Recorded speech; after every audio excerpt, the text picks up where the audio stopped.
Hello student, class third chapter number 15 subject Hindi first. Chapter का नाम है वृक्ष यानी कि ट्री। तो देखिए वृक्ष हमारे किस किस काम में आते हैं, किस किस तरीके से उपयोगी हैं हमारे लिए, इसकी हम स्टडी करेंगे इस चैप्टर के अंदर। तो स्टार्ट करते हैं अपना चैप्टर।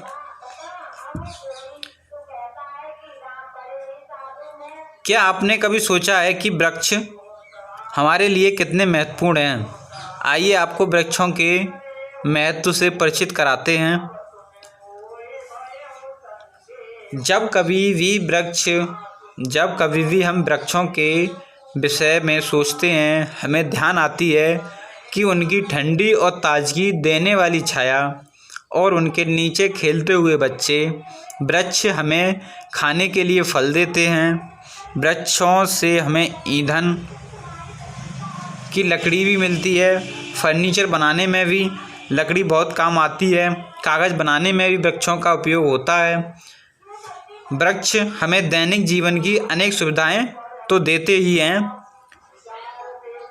वे जीवित रहने में भी हमारी सहायता करते हैं। आप जानते हैं कि सभी प्राणी सांस के द्वारा ऑक्सीजन को ग्रहण करते हैं। यदि मनुष्य को ऑक्सीजन ना मिले तो कुछ ही मिनटों में उसकी मृत्यु हो जाएगी। प्राणियों के सांस लेने और वस्तुओं के जलने से वायुमंडल में ऑक्सीजन कार्बन डाइऑक्साइड में बदलती रहती है। पौधे कार्बन डाइऑक्साइड को ग्रहण करके ऑक्सीजन में बदलते रहते हैं। इस तरह पौधे हमें जीवन देते हैं।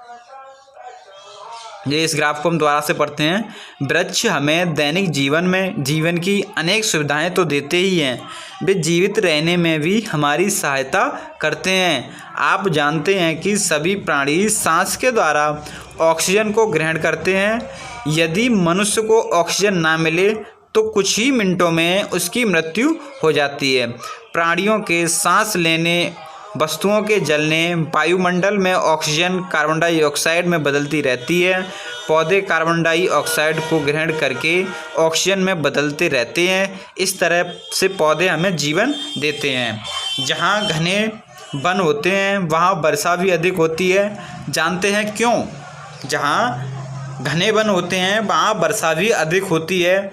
ऐसा क्यों? वृक्षों की पत्तियाँ हर समय जल वाष्प छोड़ती रहती हैं, जिससे आसपास की वायु ठंडी हो जाती है।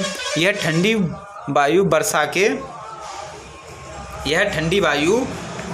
के बादलों को ठंडा कर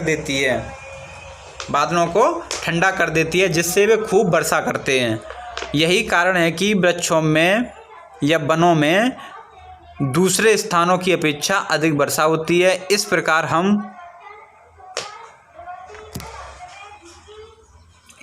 हम कह सकते हैं कि वृक्ष हमें जल देते हैं। वृक्ष भूमि के कटाव को रोकते हैं। जब भारी वर्षा होती है तो वृक्षों की पत्तियां उसे अपने ऊपर झेल लेती हैं। जब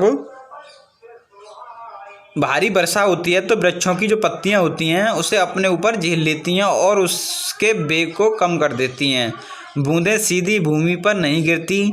वृक्ष बहते हुए पानी के वेग को भी कम कर देते हैं। वृक्षों की जो जड़ें होती हैं वह मजबूती से जकड़े रहती हैं। ये जड़ें मिट्टी को बहने से भी रोकती हैं। वनों की भूमि पानी को आसानी से सोख लेती है। इस प्रकार वृक्ष अचानक आने वाली बाढ़ों को रोकते हैं।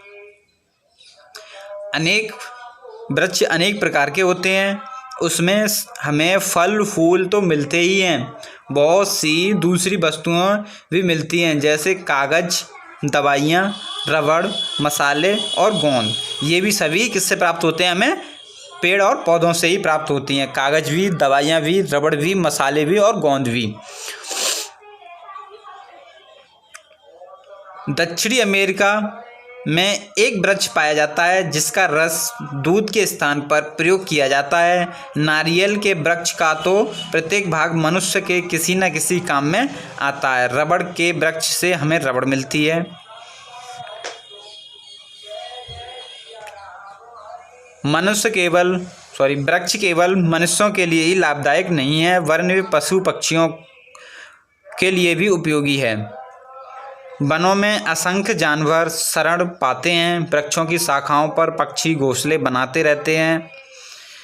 वृक्ष अपनी सुंदरता से भी हमारे मन को प्रसन्न करते हैं। विभिन्न रूप रंग के पौधे और फूलों को देखकर हमारा मन खिल उठता है। वे हमारी आँखों और मस्तिष्क को ताजगी देते हैं। इसलिए प्राचीन काल में ऋषि मुनि वनों में अपनी कुटिया और आश्रम बनाते थे। हरे भरे वातावरण में बच्चों को शिक्षा दी जाती थी। गुरुदेव रविन्द्रनाथ टैगोर ने शांति निकेतन की स्थापना वृक्षों के भरे स्थान पर ही की थी। एक समय ऐसा भी था जब हमारे देश में बहुत से वन थे। जैसे जनसंख्या बढ़ी, लोग अपनी आवश्यकताओं के कारण पेड़ों को काटते गए। धीरे धीरे हमारी वन संपदा बहुत बड़ा भाग नष्ट हो गया। वन संपदा का बहुत बड़ा भाग नष्ट हो गया। देश की आज़ादी के बाद सरकार का ध्यान इस ओर गया और सरकार ने लोगों को पेड़ लगाने के लिए प्रोत्साहित किया। इस उद्देश्य के लिए एक नया उत्सव प्रारंभ किया गया है। इस उत्सव को वन महोत्सव नाम दिया गया है। क्या नाम दिया है इसको? वन महोत्सव। हमें इस कार्य में सरकार को सहयोग देना चाहिए और अधिक से अधिक वृक्ष लगाने चाहिए।